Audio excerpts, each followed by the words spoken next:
Through Jarell's dreams, a faraway voice went wailing. She opened yellow eyes upon the darkness and lay still for a while, wondering what had waked her and staring into the gloom of her tower chamber, listening to the familiar night sounds of the sentry on the battlements close overhead, the rattle of armor and the soft shuffle of feet in the straw laid down to muffle the sound, so that Joinery's lady might sleep in peace. And as she lay there in the dark, quite suddenly the old illusion came over her again. She felt the pressure of strong mailed arms and the weight of a bearded mouth insolently upon hers, and she closed her red lips in an oath at her weakness and knew again the sting of helpless tears behind her eyelids.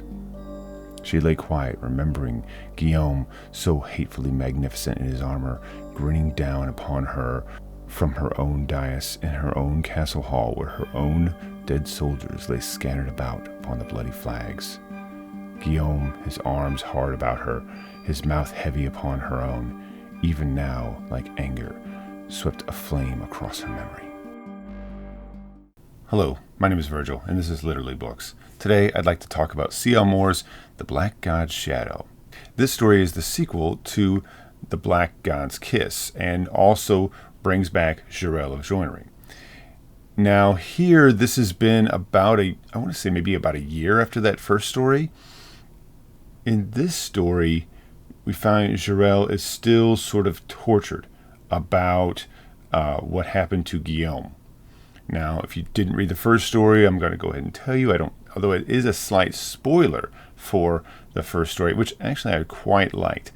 So I guess that's what this is. So if you don't want to get spoiled, you should just either go watch that video, I guess, or just go read the story. It's a short story, so it's not particularly difficult to get through. In that first story, Jarell goes to a sort of like other dimension, in a sense, and brings back this kiss that she gets from this black statue. She places this kiss on Jerome, and it kills him.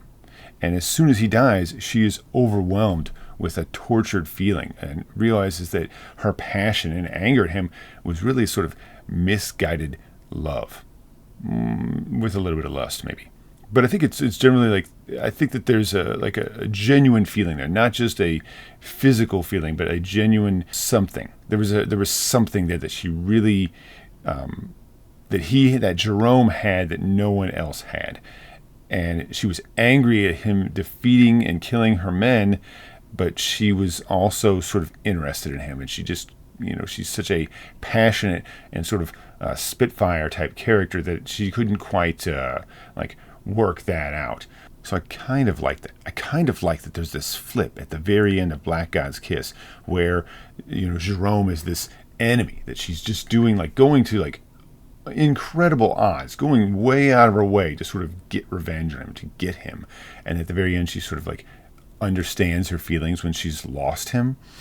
And also it's sort of oh man, does it really have to be she did all this for a guy? So I'm a little conflicted about that. But I think it actually is very poetic, and I think that Moore does a great job of making Jarell a very strong and interesting character, but still feminine, and still sort of telling something that isn't a very standard sword and sorcery story. In fact, The Black God's Kiss is really not sword and sorcery, or at least I don't think about it as sword and sorcery, because, well, it is, but I think that if you come into reading that story and this next story as being sword and sorcery, you'll be a little disappointed because it's not Conan. The action is not really there. These are much more weird stories. If you've ever read Clark Ashton Smith, or maybe H.P. Lovecraft's The Dream Quest of the Unknown Kadath, there's a lot of similarity to that in that first Jarell story, The Black God's Kiss, and that those similarities are supremely stronger in The Black God's Shadow. In fact, that imagery, that weird, surrealistic, dreamlike energy is completely wide open here. A very dark, strange, weird, dreamlike world that Jarell is sort of trudging through.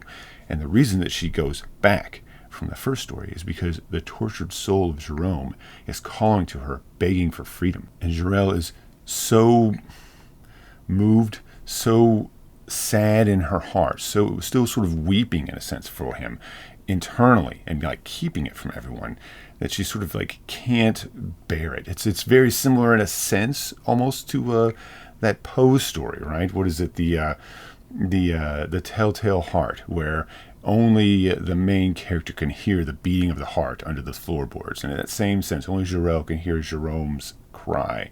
And so she has to go back down into the dungeons of the castle and follow this and crawl through this sort of like trap door down into this pit that snakes down and down and down until she enters some other world. In the first story, we sort of see a twilight of this other world, and we can really quickly tell that there's some very bizarre things happening here. In this story, she comes and it's daylight, and in fact, she's so concerned about going out there in daylight, she stays in the cave that sort of that this tunnel opens into in this new world. She stays in that cave until night falls, because she just sort of feels there's sort of like a sense of like, if you go out into the daylight that and stay there, like you might not be able to come back. Sort of like that whole thing, like if you eat food at like a fairy court or something that you can't leave. It's like that kind of a thought, sort of like fairy tale aspect to this story. But again, very dark themed, very I don't want to say grim, but just very moody, very goth.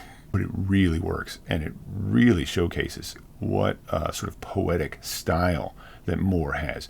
I think if you're reading Conan and you come and you say, "Ooh, I got more Swords and Sorcery here with Jor-El of Joinery," Jor-El of Joinery, it could exist in a world with Conan. I mean, she could go toe to toe with Conan. She could go right along with him, I think.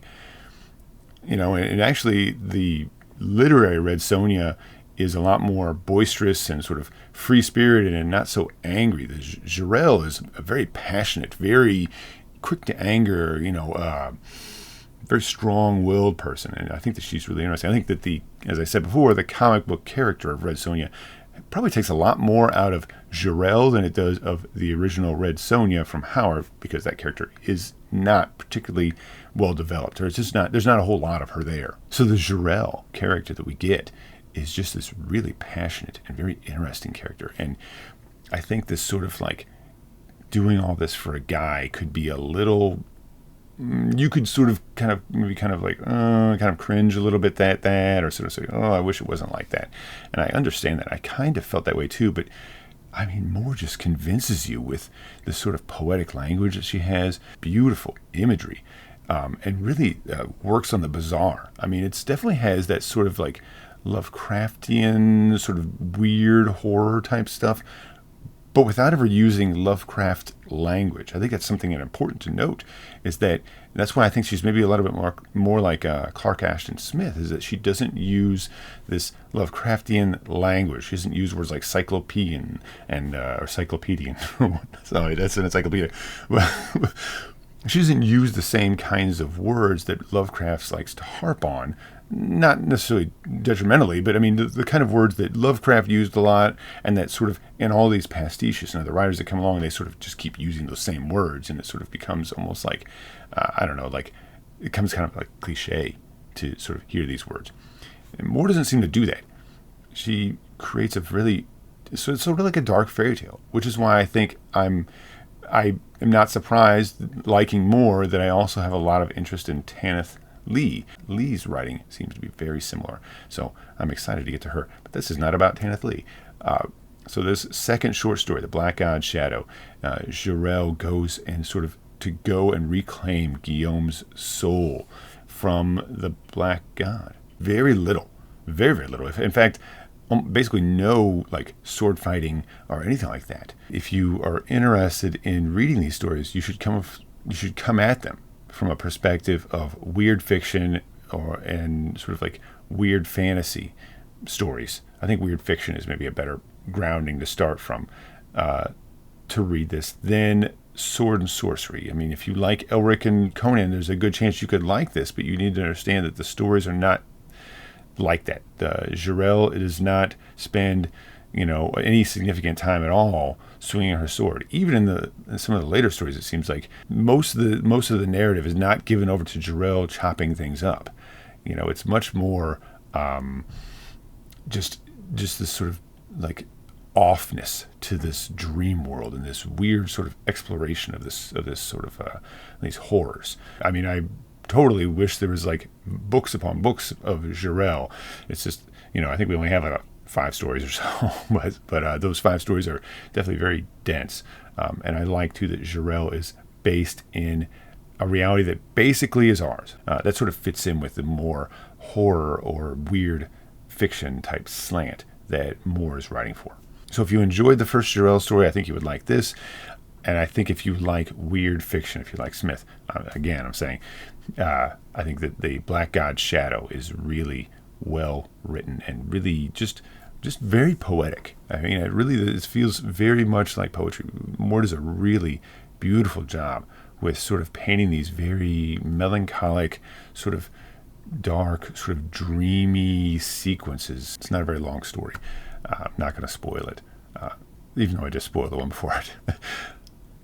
C.L. Moore, I'm really enjoying reading her work, really enjoying the Jarrell stories. It's a shame we don't get more of it, but I know Moore wrote some other stuff, so hopefully I'll get to read some of that and maybe talk about them one off at a time or something. So if you like this, you're welcome to like and subscribe. I certainly won't stop you. Thanks again. My name is Virgil. This is Literally Books. Bye.